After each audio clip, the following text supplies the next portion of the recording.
خلق الإنسان علمه البيان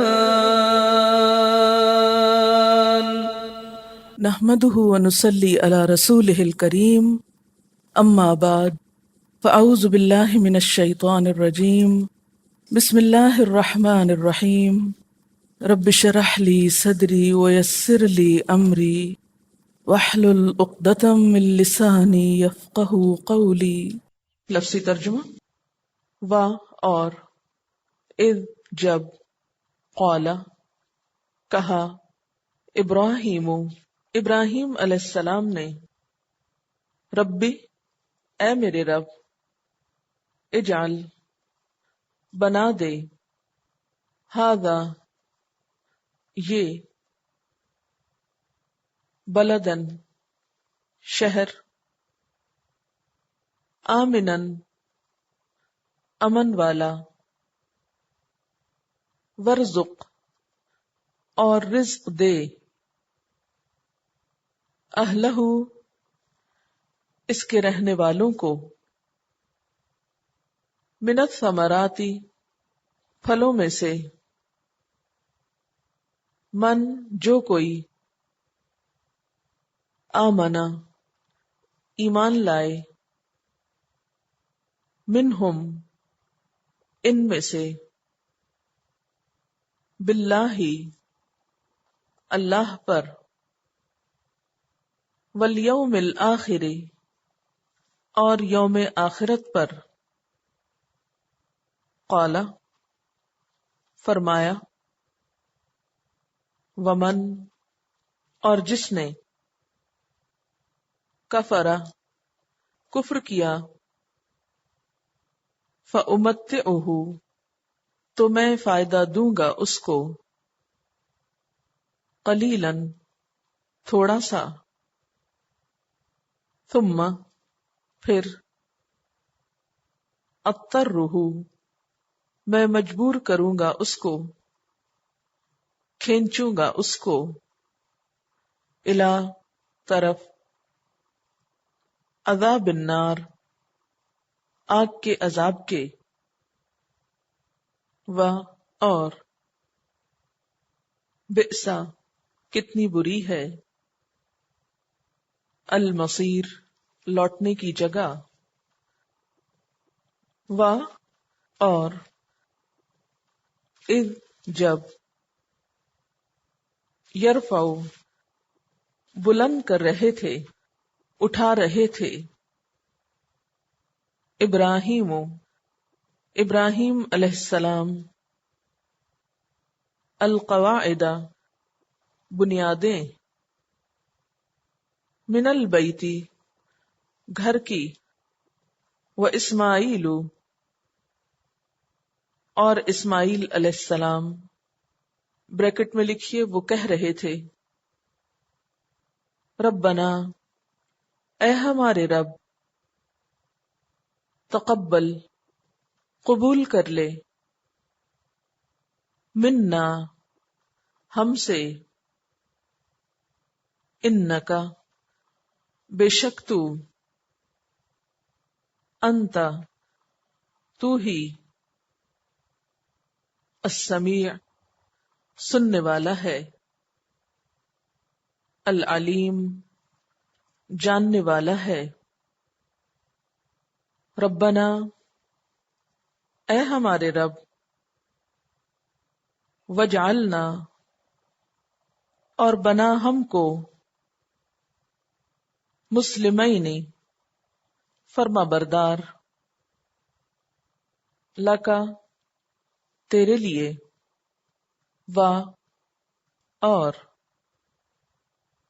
من ذریتنا ہماری اولاد میں سے، امتن امت، مسلمتن فرما بردار، لکا تیرے لیے، وارنا اور دکھا ہم کو، مناسکنا ہمارے مناسک، ہماری عبادت کے طریقے، وتب اور مہربان ہو جا، علینا ہم پر، انکا بے شک تو، انت تو ہی، التواب بہت توبہ قبول کرنے والا ہے، الرحیم مہربان ہے، ربنا اے ہمارے رب، وابعث اور بھیج، اٹھا، فیہم ان میں، رسولاً ایک رسول، منہم انہی میں سے، یتلو پڑھتا ہو، علیہم ان پر، آیاتک تیری آیات، ویعلمہم اور سکھاتا ہو ان کو، تعلیم دیتا ہو ان کو، الکتاب کتاب کی، والحکمت اور حکمت کی، ویزکیہم اور تزکیہ کرے ان کا، انکا بے شک تو، انت تو ہی، العزیز زبردست ہے، الحکیم حکمت والا ہے۔ الفاظ کا انالیسس۔ وَإِذْ قَالَ ابراہیم اور جب کہا ابراہیم علیہ السلام نے، رب اجعل اے میرے رب بنا دے، ھذا یہ بلدن شہر، آمناً امن والا، وارزق اور رزق دے، اہلہ اس کے رہنے والوں کو، من الثمرات ثمرات میں سے۔ ثمرہ جو ہے یہ صرف فروٹس کے لیے استعمال نہیں ہوتا، اس سے مراد یہ نہیں کہ اللہ ان کو بہت سے فروٹس دے، اس کا مطلب یہ ہے کہ ان کو ہر طرح کے کھانے پینے کی چیزیں عطا کر۔ اور ایک اور جگہ پر آتا ہے آگے، ثمرات کل شیء، ہر چیز کے ثمرات دے۔ تو ثمرہ جیسے کسی چیز کے ریزلٹ یا نتیجے کے لیے بھی آتا ہے، یہ پروڈکشن کے لیے بھی آ جاتا ہے پھر، تو اس میں دنیا بھر کی مصنوعات ان تک پہنچے۔ من آمن منہم جو ان میں سے ایمان لائے، باللہ اللہ پر، والیوم الآخر اور یوم آخرت پر، قال فرمایا، ومن کفر اور جس نے کفر کیا، فأمتعہ قلیلا تو میں اس کو تھوڑا سا فائدہ دوں گا۔ امتعہ کا روٹ کیا ہوگا؟ میم تے این۔ سامان زیست میں سے ہر وہ چیز جس سے انسان یا جاندار اپنے زندہ رہنے کے لیے فائدہ اٹھاتا ہے، یعنی دنیا کی چیزوں میں سے ہر وہ چیز جس سے انسان یا جانور اپنے زندہ رہنے کے لیے فائدہ اٹھاتے ہیں، متاع۔ قلیلاً تھوڑا سا، ثم پھر اترہ میں گھسیٹوں گا اس کو، مجبور کروں گا اس کو۔ استرہ کا لفظ جو ہے استرار سے نکلا ہے، استراری حالت اردو میں استعمال ہوتا ہے نا، اس کا روٹ ضاد رے رے، ضرر۔ ضرر کس کو کہتے ہیں؟ نقصان کو۔ تو انسان کو کسی نقصان دینے والی چیز کی طرف مجبور کرنا، تکلیف دہ چیز کی طرف لے جانا، ایسے کام کی طرف کھینچ کے لے جانا، زبردستی لے جانا جو اس کو پسند نہ ہو، الا طرف عذاب النار آگ کے عذاب کے، وبئس المصیر اور وہ بدترین ٹھکانہ ہے، بہت بری جگہ ہے۔ مصیر کا روٹ سواد یہ رے ہے، سارا یسیر اسے، ایک حالت سے دوسری حالت کی طرف منتقل ہونا۔ مصیر وہ جگہ جہاں کوئی چیز نقل و حرکت کے بعد پہنچ کر ختم ہو جاتی، یعنی چل چل کے جا کے وہاں جا کے پڑاؤ ڈال لیا، جا کے رک گئے، کیونکہ یہ لفظ بہت دفعہ قرآن پاک میں آئے گا اور اکثر جہنم کے لیے آتا ہے، یعنی دنیا کی بھاگ دوڑ کر کے پھر قبر حشر ہر مرحلے کو پار کر کے وہاں جا کے سارے بس اب رک جائیں گے، اس کے آگے کہیں اور نہیں جانا۔ اور اس جب یرفعو اٹھا رہے تھے، اونچی کر رہے تھے، ابراہیم علیہ السلام کیا چیز؟ القواعد بنیادیں، قواعدہ کا روٹ جو ہے قاف عین دال ہے، قاعدہ بیٹھنے کو کہتے ہیں. تو قواعد بنیاد کے لیے. کبھی عمارت بنتی دیکھیے، پہلے اس کی بنیادیں ڈالتے ہیں، زمین کو کھود کے اس کے اندر جو دیوار بنائی جاتی ہے اس کو بنیاد کہتے ہیں، اس کو قاعدہ کہتے ہیں، اس کی جمع ہے قواعد. تو یہ جو قاعدہ پڑھتے ہیں آپ، یہ کیا ہے؟ یہ بھی قرآن پاک پڑھنے کی بنیاد ہوتی ہے. تو اس سے قواعد کہ جس کے اوپر پوری عمارت بیٹھی ہوئی ہے. القواعد بنیادیں من البیت، گھر کی، یعنی اللہ تعالیٰ کے گھر کی بنیادوں کو اونچا اٹھا رہے تھے، یعنی دیواریں بنا رہے تھے. اسماعیل، اور اسماعیل علیہ السلام، اور ساتھ دعائیں مانگ رہے تھے، ربنا تقبل منا، اے ہمارے رب تو ہم سے قبول کر لے، انک انت السمیع العلیم، بے شک تو ہی سننے والا جاننے والا ہے. ربنا، اے ہمارے رب، وجعلنا، اور بنا ہم کو، مسلمین، فرما بردار. تو روٹ کیا نظر آ رہا ہے؟ سین لام میم.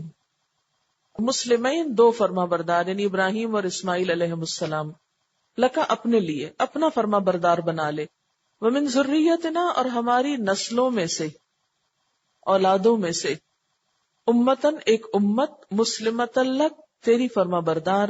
و ارنا، اور دکھا ہم کو، ارنا دکھا، اس کا روٹ ہے رے حمزہ یہ رآ. رآ کا مطلب ہوتا ہے دیکھنا، کسی کام کو عملاً کر کے دکھانا، پریکٹیکل ڈیمونسٹریشن. یہ نہیں کہا بتا ہم کو، کیا کہا؟ دکھا ہم کو. کوئی کر کے دکھائے ہم کو ہم نے کیا کرنا ہے. فرق کیا ہوتا ہے اس میں؟ صرف بتانے اور دکھانے میں کیا فرق ہے؟ تعلیم کا طریقہ بتایا جا رہا ہے یہاں. زیادہ سمجھ میں آتا ہے جب کوئی کام کر کے دکھا دیتا تو پھر نہیں بھولتا. وَأَرِنَا مَنَاسِكَنَا، اور ہمارے مناسک ہم کو دکھا دے. تو پھر اللہ تعالیٰ نے ہو سکتا ہے فرشتوں کے ذریعے، جبریل علیہ السلام کے ذریعے وہ سارے کام ایک دفعہ کر کے پریکٹیکلی دکھا دیے کہ پہلے یوں کرنا ہے، پھر ایسے کرنا ہے، پھر ایسے کرنا، پھر ان کو طریقہ آ گیا. اس لیے حج کے بارے میں جب کسی کو سکھانا ہو تو اس کو پریکٹیکلی بتانا چاہیے، ایسی چیزیں دکھا دینی چاہیے جس سے دوسرے کو جلدی سمجھ آئے. وَتُبْ عَلَيْنَا، اور مہربان ہو جا ہم پر. تو مناسک منسک کی جمع ہے، منسک، نون سین کاف، نسکا. نسکا کا مطلب ہوتا ہے دھونا، پاک کرنا.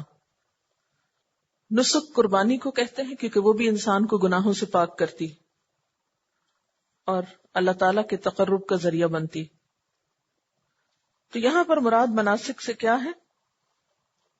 طواف کا طریقہ، عرفات میں کیا کرنا ہے، مزدلفہ میں کیا کرنا ہے، مینا میں کیا کرنا ہے، کنکریاں کیسے مارنی، یہ سب طور طریقے اور مجموعی طور پر ساری عبادت کے طریقے.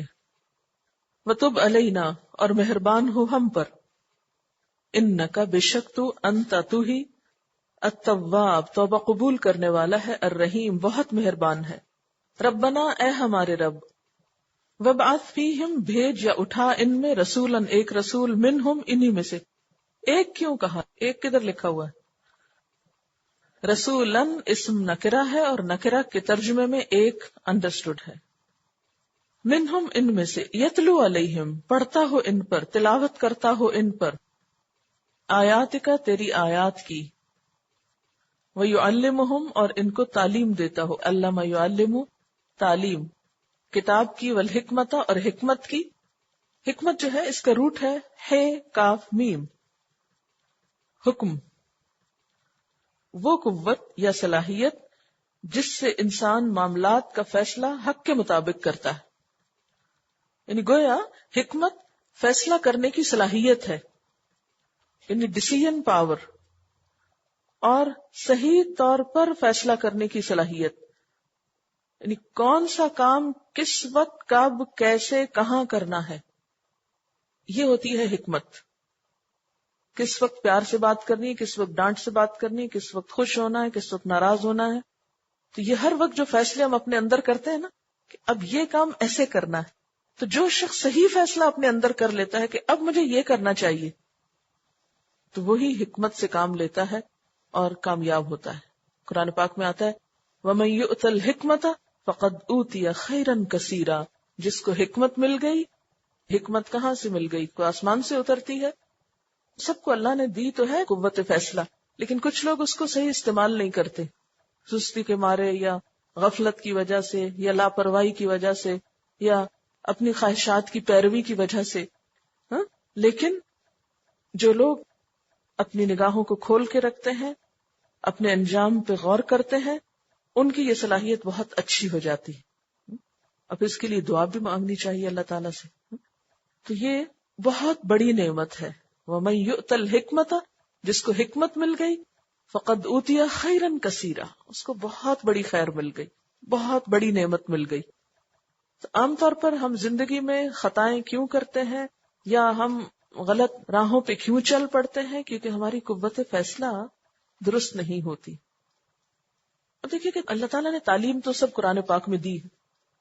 دیکھیے کس حکم پر کب عمل کرنا ہے، کون سا کام پہلے کرنا ہے، کون سا بعد میں کرنا ہے، پرائرٹیز ہماری کیا ہے، کون سی چیز کتنی مقدار میں کرنی ہے. تو یہ جو فیصلہ ہے اس کا نام حکمت ہوتا ہے.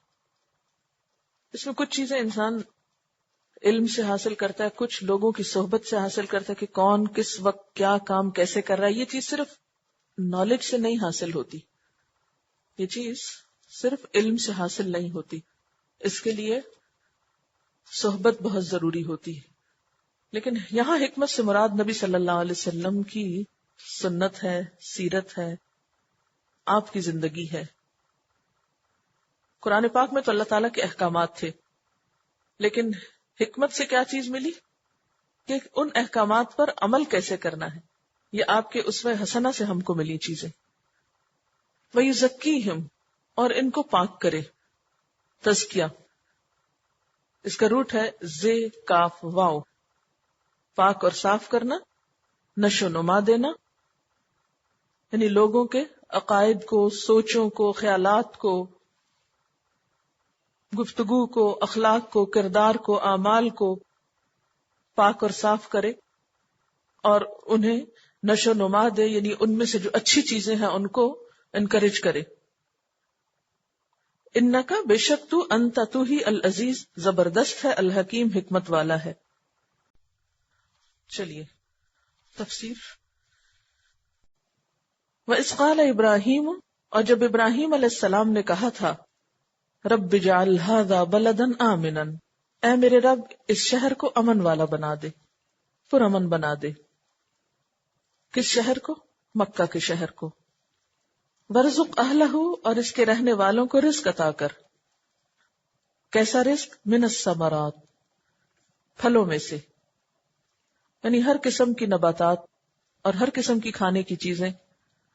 من آمن منہم باللہ والیوم الاخر، جو بھی ان میں سے اللہ اور یوم آخرت پر ایمان لائے. کیونکہ پہلے اللہ تعالیٰ نے کہا نا کہ لا ینال عہد الظالمین، میرا وعدہ ظالموں کے لیے نہیں. تو اب حضرت ابراہیم علیہ السلام مشروط دعا مانگ رہے ہیں کہ اللہ اچھا ٹھیک ہے، جو ایمان والے ہیں ان کو تو رزق دینا. قال، اللہ تعالیٰ نے فرمایا، ومن کفر، اور جس نے کفر کیا، فامتعہ قلیلا، تو میں اس کو تھوڑا سا فائدہ دوں گا، یعنی دنیا کا رزق ان کو بھی دوں گا. جس سے کیا پتہ چلتا ہے کہ امامت تو اللہ کی فرما برداری سے ملتی ہے، جنت تو اللہ کی فرما برداری سے ملتی ہے، لیکن دنیا کا رزق کفر کے ساتھ بھی مل جاتا ہے. بہت سے لوگ یہ کہتے ہوئے سنے گئے ہیں نا کہ آخر کیا وجہ ہے کہ دنیا میں جو لوگ کفر کرتے ہیں، اللہ کو مانتے نہیں، ان کو تو اللہ تعالیٰ نے بہت دے رکھا ہے، اور بہت سے مسلمان جو ہیں وہ بھوکے مر رہے ہیں. تو اس کا جواب ہمیں یہاں سے ملتا ہے کہ کفر رزق میں مانے نہیں، کفر کی وجہ سے رزق کم نہیں ہوتا، اس لیے کہ اللہ تعالیٰ کے نزدیک دنیا کی کوئی اہمیت نہیں. ایک حدیث میں آتا نا کہ اگر اللہ تعالیٰ کے نزدیک دنیا کی ایک مچھر کے پر کے برابر بھی حقیقت ہوتی تو وہ کسی کافر و منافق یا مشرک کو کچھ بھی نہ دیتا، کوئی بھی چیز نہ دیتا. لیکن یہاں پر کیا ہے کہ یہ دنیا کا سامان تو ہے ہی بہت تھوڑا. فَأُمَتِّعُهُ قَلِيلًا، تھوڑا بہت تو میں ان کو دے دوں گا. ثُمَّ أَضْطَرُّهُ إِلَىٰ عَذَابِ النَّارِ، پھر میں انہیں آگ کے عذاب کی طرف کھینچ لے جاؤں گا، گھسیٹ لے جاؤں گا، انہیں مجبور کروں گا چلو اس میں. وبئس المصیر، اور وہ بہت بدترین ٹھکانہ ہے، بہت بری جگہ ہے۔ کیا چیز؟ آگ۔ وَإِذْ يَرْفَعُ إِبْرَاهِيمُ الْقَوَاعِدَ مِنَ الْبَيْتِ وَإِسْمَاعِيلُ، اور یاد کرو وہ وقت جب ابراہیم علیہ السلام اس گھر کی بنیادیں اٹھا رہے تھے، یعنی بیت اللہ شریف کی دیواریں اونچی کر رہے تھے، اور آپ کے ساتھ اور کون تھا؟ وہ اسماعیل، اور اسماعیل علیہ السلام۔ اس سے پتہ چلتا ہے کہ یہ گھر پہلے بھی موجود تھا، اس کی بنیادیں پہلے بھی تھیں، آپ نے کیا کیا؟ انہی بنیادوں پر دوبارہ اس کو بنایا۔ قسطلانی نے کہا ہے کہ کعبہ 10 بار تعمیر ہوا تھا۔ سب سے پہلے اسے فرشتوں نے بنایا، دوسری بار آدم علیہ السلام نے، تیسری بار شیث علیہ السلام نے، یہ آدم علیہ السلام کے بیٹے تھے۔ یہ تعمیر طوفان نوح میں گر گئی۔ پھر چوتھی بار حضرت ابراہیم علیہ السلام نے، پانچویں بار قوم عمالقہ نے، چھٹی بار قبیلہ جرہم نے، ساتویں بار قصی ابن کلاب نے جو آپ صلی اللہ علیہ وسلم کے جد امجد، آٹھویں بار قریش نے آپ صلی اللہ علیہ وسلم کی بعثت سے پہلے جب حتیم کی جگہ چھوڑ دی گئی تھی، نویں بار عبداللہ بن زبیر نے اپنے دور خلافت میں، 10ویں بار حجاج بن یوسف نے۔ اس کے بعد بارہا اس گھر کی تعمیر ہوئی، تجدید ہوئی، اور اب موجودہ سعودی حکومت نے بھی کچھ سال پہلے اس کی توسیع کی ہے۔ بہرحال حضرت ابراہیم علیہ السلام اس گھر کی بنیادیں اٹھا رہے تھے اور ساتھ دعائیں مانگ رہے تھے۔ کیا؟ ربنا تقبل منا، اللہ تعالیٰ تو ہم سے قبول کر لے۔ اتنا بڑا کام کر کے کہ اللہ کا گھر بنائے اور اپنے ہاتھ سے کوئی بنائے، اس سے بڑی سعادت کسی کے لیے کیا ہو سکتی ہے؟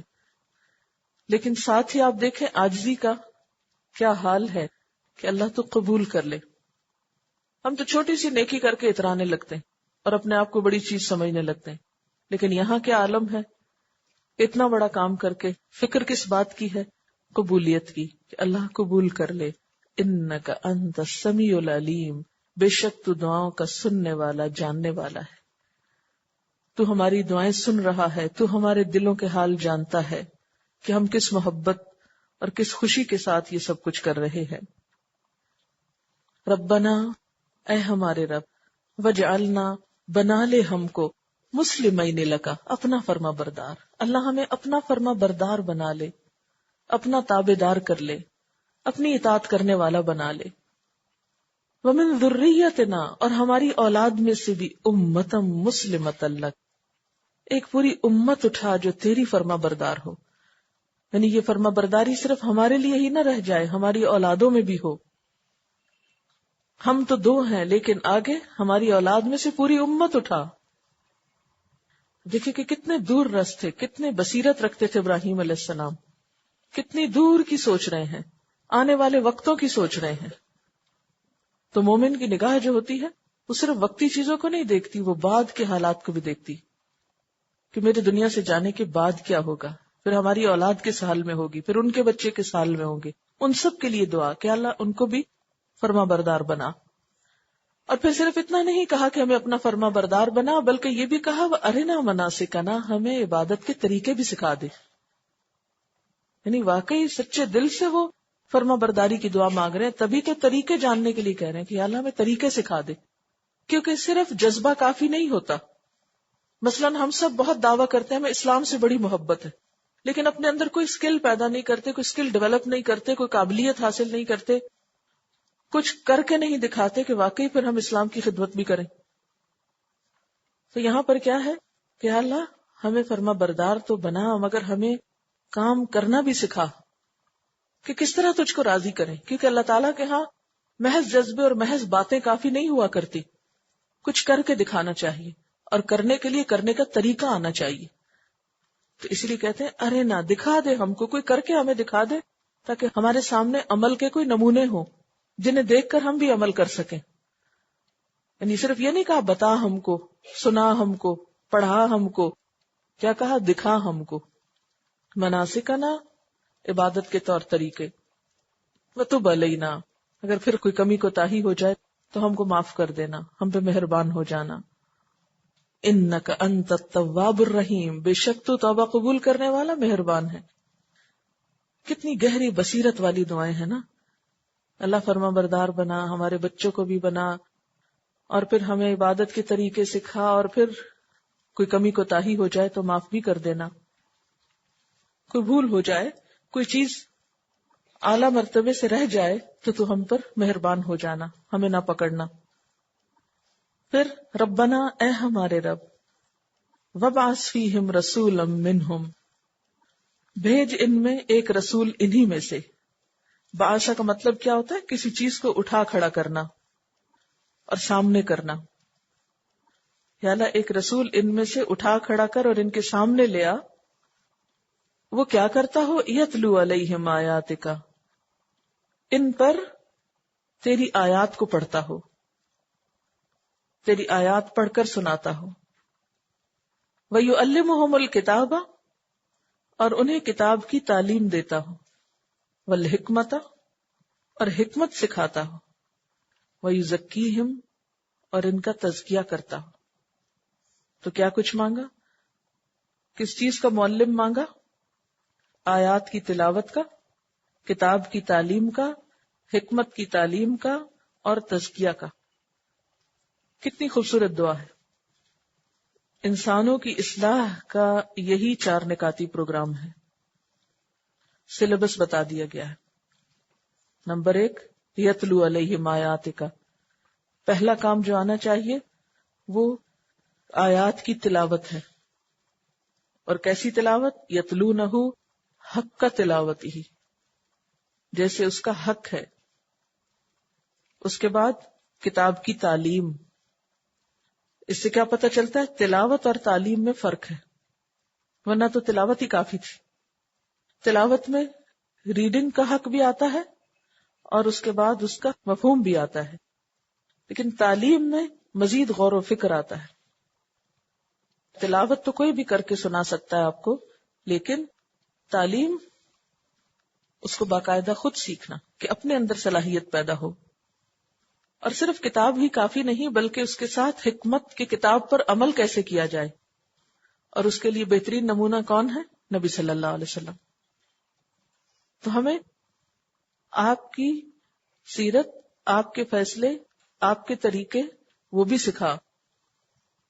اور حکمت سکھانے کی چیز بھی ہے.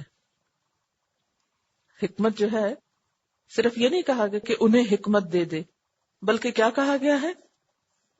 انہیں حکمت سکھائے. ایسا رسول بھیج جو انہیں حکمت سکھائے، کام کرنے کا طریقہ سکھائے. وَيُزَكِّيهِمْ، اور ان کا تزکیہ کرے. تو تزکیہ سے مراد یہاں کیا ہے؟ تربیت. تو گویا صرف علم کافی نہیں، بلکہ علم کے ساتھ کیا ہے؟ تربیت بھی ضروری ہے. اور تزکیہ کے اندر 2 چیزیں پائی جاتی. ایک تو جو بھی عیب ہیں، خرابیاں ہیں، کوتاہیاں ہیں، ان کو نکالا جائے، اور دوسرا اچھائیوں کی نشو نما کی جائے. اس کو آپ زمین کی مثال سے سمجھ سکتے ہیں کہ جیسے اگر کہیں آپ کو کچھ پودے اگانے ہوں تو پہلے آپ کیا کرتے ہیں؟ زمین تیار کرتے ہیں. کیسے؟ اس کے اندر جو پہلے سے جھاڑ جھنکار، پتھر وغیرہ سب چیزیں نکال کے مٹی کو صاف ستھرا کر دیا جائے. پھر اس کے بعد اس میں کچھ بیج ڈالا جائے اور کچھ کاشت کیا جائے. تو بالکل اسی طرح انسانوں کی تربیت کیسے ہوتی ہے کہ ایک طرف ان کے برے اخلاق اور ان کی جو برائیاں ہیں، خرابیاں ہیں، ان کو نکالا جائے، اور دوسری طرف اس کے بدلے میں اچھی چیزیں ان کے اندر پیدا کی جائیں. انک انت العزیز الحکیم، بے شک تو ہی زبردست ہے، حکمت والا ہے. اب آپ دیکھیے کہ ابراہیم علیہ السلام کی دعائیں کس قدر خوبصورت تھی. پہلی دعا کام کی قبولیت کی، یعنی قبولیت والا عمل دے. پھر فرما برداری کی، اپنے لیے بھی اور اپنی اولاد آئندہ نسل کے لیے بھی. پھر عبادت کے طور طریقے سکھا. پھر ان میں ایک استاد اٹھا، ایک رسول اٹھا جو ان پہ تیری آیات پڑھے، انہیں کتاب کی تعلیم دے، انہیں حکمت کی تعلیم دے اور ان کا تزکیہ کرے. لیڈرز ایسے ہی ہوتے ہیں. یہ لیڈرشپ کی کوالٹیز ہیں نا، کہ وہ صرف وقتی طور پر نہیں سوچتے ہم کس طرح جیتے ہیں، آج کیا ہوگا، ہماری زندگی میں کیا ہوگا. زیادہ سے زیادہ سوچتے تھے اچھا ہمارے مرنے کے بعد ہمارے بچے کہاں رہیں گے، ان کے لیے گھر بنا دے، ان کے لیے اتنا مال جمع کر دیں کہ ہمارے بعد ان کو پریشانی نہ ہو. یہ ہماری سب سے بڑی خیر خواہی ہوتی ہے اپنی اولاد کے لیے، اور بس اس کے آگے کچھ نہیں سوچتے. لیکن حضرت ابراہیم علیہ السلام جیسے انسان کیا سوچتے ہیں؟ وہ فرما برداری اور اطاعت کی باتیں سوچتے ہیں، صرف اپنے لیے نہیں، اپنی آئندہ نسلوں کے لیے بھی. وہ صدقہ جاریہ کے سامان سوچتے ہیں. اور پھر کتنی واضح دعائیں ہیں، ایک ایک چیز گن کے مانگی. تلاوت آیات سکھائی جائیں، کتاب کی تعلیم دینے والا ہو، حکمت کی تعلیم دینے والا ہو، ان کی تربیت کرنے والا ہو، انہیں اچھی طرح انسان بنانے والا ہو، ایسا پیغمبر ان میں بھیج. وآخر دعوانا ان الحمد للہ رب العالمین. سبحانک اللہم وبحمدک نشہد ان لا الہ الا انت نستغفرک ونتوب الیک. والسلام علیکم ورحمۃ اللہ وبرکاتہ. سبحانک اللہم وبحمدک اشہد ان لا الہ الا انت استغفرک و اتوب الیک. والسلام علیکم ورحمۃ اللہ وبرکاتہ.